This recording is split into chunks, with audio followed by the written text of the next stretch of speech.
Let's talk about कि foreign exchange जो है वो हम कैसे बढ़ा सकते हैं। उसके लिए भी कई इकदाम किए जा रहे हैं, ख़ास तौर पे अगर पाकिस्तान की एक्सपोर्ट्स की बात की जाए और पाकिस्तान की फार्मास्यूटिकल कंपनीज़ की बात की जाए, उनको क्या मसाइल दरपेश हैं, what are the challenges and can these challenges be turned into opportunities. That's the main question. हमारे साथ मौजूद हैं तौकीर उल हक साहब, जो कि फॉर्मर चेयरमैन हैं पाकिस्तान फार्मास्यूटिकल मैन्युफैक्चरर्स एसोसिएशन के। बहुत शुक्रिया तौकीर साहब हमारे साथ मौजूद होने के लिए।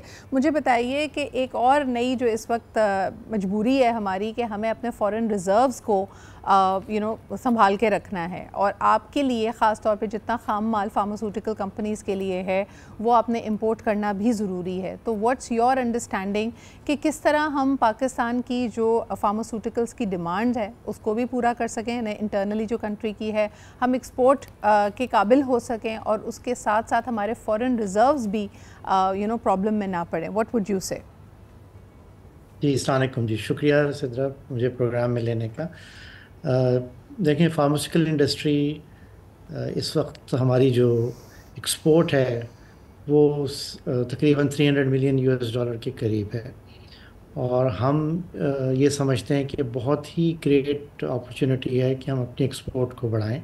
उसमें जो सबसे बहुत सारे चैलेंजेस दरपेश हैं, लेकिन जो सबसे बड़ा इशू ये है कि हम जो फॉरेन एक्सचेंज है, जो एक्सचेंज प्रोसीड्स है, उसकी रिटेंशन जो है वो सिर्फ 15% है। यानी हम जितनी भी एक्सपोर्ट करते हैं तो हम यूएस डॉलर में, चाहे वो बाहर का बैंक हो या यहाँ पे हमारा फॉरेन, ये जो यूएस डॉलर्स हैं, ये हम 15% से ज़्यादा रिटेन नहीं कर सकते, जबकि आईटी को ये रिटेंशन जो है 35% है।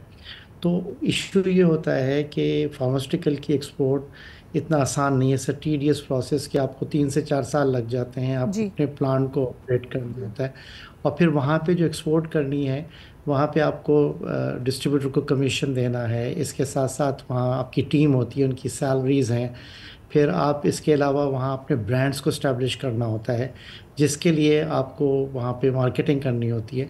तो जब आपकी ये रिटेंशन सिर्फ 15% है तो इट इज़ वेरी डिफ़िकल्ट, और होता ये है कि हम अपने ब्रांड को स्टैब्लिश नहीं कर पाते। तो पाकिस्तान की एक्सपोर्ट अगर हमने फार्मास्यूटिकल की बढ़ानी है तो गवर्नमेंट से हमारी ये बातचीत हम करते रहते हैं और अभी भी कर रहे हैं कि ये जो रिटेंशन है फॉरेन एक्सचेंज की जो प्रोसीड्स है उसको 15% की बंदिश से निकाल के इसको भी 35% करें, क्योंकि आप समझते अगर हैं कि तौकीर साहब, अगर मैं ख़ित्ते की या वो ममालिक जो अपनी फार्मास्यूटिकल एक्सपोर्ट्स बढ़ा पाए हैं, इंटरनेशनल मार्केट्स को कैप्चर कर पाए हैं, उन्होंने क्या स्ट्रैटेजीज़ अपनाई हैं? ये जो आपकी मांग है, इसके अलावा क्या कोई और इनोवेटिव स्ट्रैटेजीज़ हो सकती हैं मार्केट्स को कैप्चर करने के लिए? देखिए, बाकी जैसे हमारी नेबरिंग कंट्रीज़ हैं, इंडिया या बांग्लादेश है, वहाँ पे ये बंदिश नहीं है, इसीलिए उनको अपने ब्रांड स्टैब्लिश करना बहुत आसान हो जाता है। जबकि ये देखें, ये एक्सपोर्ट कोई ऐसी नहीं है कि हमने कोई जैसे गारमेंट बनाई और एक्सपोर्ट कर दी, हमें मेड इन पाकिस्तान मेडिसिन को वहाँ पे ब्रांड स्टैब्लिश करना होता है। जी। तो के लिए हमें ये बहुत बड़ी जो है ये इशू, सबसे बड़ा इशू यही है। इसके साथ साथ अगर गवर्नमेंट जो है वो, अगर आप देखें ना कि कितने लो लो हैंगिंग फ्रूट हैं, यानी अफ्रीकन कंट्रीज़ को देख लें, सीआईएस कंट्रीज़ देख लें, फार ईस्ट जी। में जहाँ पे ऑलरेडी हम एक्सपोर्ट कर रहे हैं, जी। लेकिन अगर ये चीज़ हमें गवर्नमेंट इस बंदिश को कम कर देती है और हमारी रिटेंशन को 35% कर देती है, तो we will be in a better position, not बिल्कुल सही। ओनली स्टैब्लिश अवर ब्रांड्स, बल्कि इसके साथ साथ हम एक्सपैंड करेंगे। अभी तो हमें इसी के लाले पड़े होते हैं कि हम कैसे लोगों को वहाँ सैलरीज दें, बिल्कुल सही। वहाँ तौकीर साहब, एक और बड़ा रेलेवेंट इस वक्त के हवाले से सवाल ये है कि जैसे पूरी दुनिया में एक स्केयर है एम पॉक्स का, also known as monkey pox.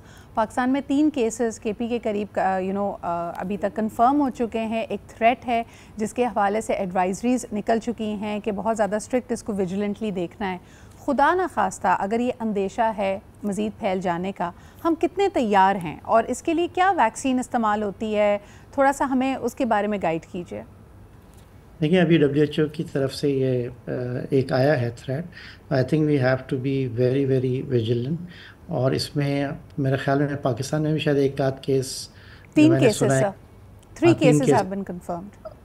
तो उसके लिए तो हमें ये है कि फौरी तौर पे, जैसे कोविड के ज़माने में हमने प्रोएक्टिव होके जिस तरह हमने मेडिसिन बनाई थी या हमें शुरू में वैक्सीन नहीं मिली थी, तो आई थिंक उससे हमें सबक सीखना चाहिए और हमें प्रोएक्टिव होकर इंश्योर करना चाहिए कि इससे रिलेटेड अगर जो वैक्सीन्स हैं उसके लिए हमें क्या करने की ज़रूरत है। आई थिंक गवर्नमेंट को हमारे साथ बैठ के इसको डेफिनेटली डिस्कस करने की ज़रूरत है कि अल्लाह ना करे कि ये ऐसी सिचुएशन हो कि खुदा न खास्ता ये फैलती है, तो हमें बहुत ही इसमें अपने आप को तैयार करना पड़ेगा इस हवाले से। तो साहब, कुछ तजावीज़ फार्मास्यूटिकल कंपनीज़ की तरफ से क्या गवर्नमेंट को गई हैं इस तरह के जो एपिडेमिक्स और पेंडेमिक्स होते हैं इससे निपटने के लिए? Because prevention is better than cure, भी हम सब जानते हैं, लेकिन क्या आपको लगता है कि जो इतनी ट्रैफिक है, यानी पाकिस्तान के हवाई अड्डों से या मुख्तलिफ़ रास्तों से जब फॉरेनर्स आते हैं तो इस तरह के थ्रेट्स तो हर वक्त रहते हैं, ख़ास तौर पे एक बड़ी आबादी के मुल्क जैसा कि पाकिस्तान है उसमें, क्या आपको लगता है बड़ा फ़ाल है? क्योंकि I am a frequent traveller, आप भी बहुत ट्रैवल करते हैं, आपने देखा होगा कि हमें आज भी कागजी कार्रवाई में पड़ना पड़ता है। हम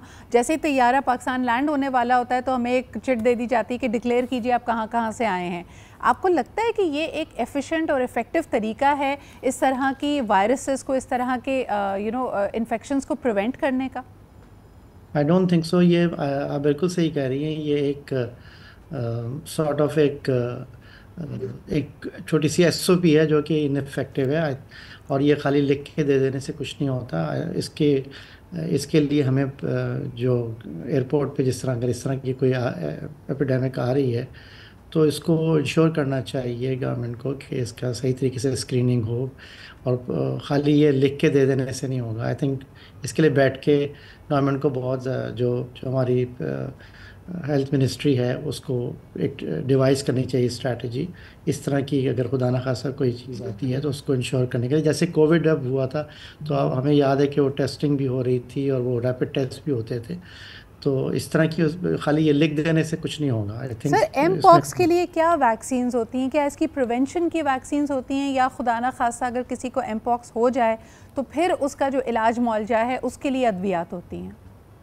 देखिए, वैक्सीन भी होती है जहाँ तक क्योंकि ये अभी बिल्कुल हम नए सुने, I am not very well well versed with this, लेकिन ये है कि इसकी वैक्सीन भी है, और फिर इसके अगर खुदा न खासा किसी को है तो उसको फिर आइसोलेट करना होगा पेशेंट को, और उसको देखना होगा कि उसका इलाज हो और ये खुदा न खासा ये फैले ना।